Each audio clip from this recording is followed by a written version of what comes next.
إذا رفعك الله رفعك فلا أحد يستطيع أن يخفضك، الله. وإذا أعلى الله شأنك فلا أحد يستطيع أن ينزلك. الله يقول لنبي: ألم نشرح لك صدرك ووضعنا عنك وزرك الذي أنقض ظهرك ورفعنا لك ذكرك.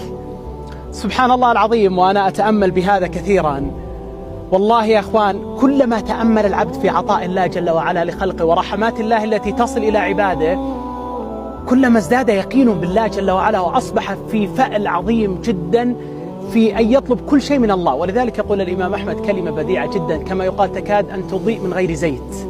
قال: لو صححت لم تخف أحدا. رزقك بيد الله، عافيتك بيد الله، شفاؤك بيد الله، أهلك، أولادك، ذريتك، الكون كله بيد الله جل وعلا. فإذا أصبح العبد دائما وأبدا هذا الظن قائم في قلبه، وأن خزائن الله جل وعلا وأن عطاء الله بيد الله وحده لا شريك له، أصبح بيقين وعافية من أمره لا يعلم بها إلا ربنا تبارك وتعالى.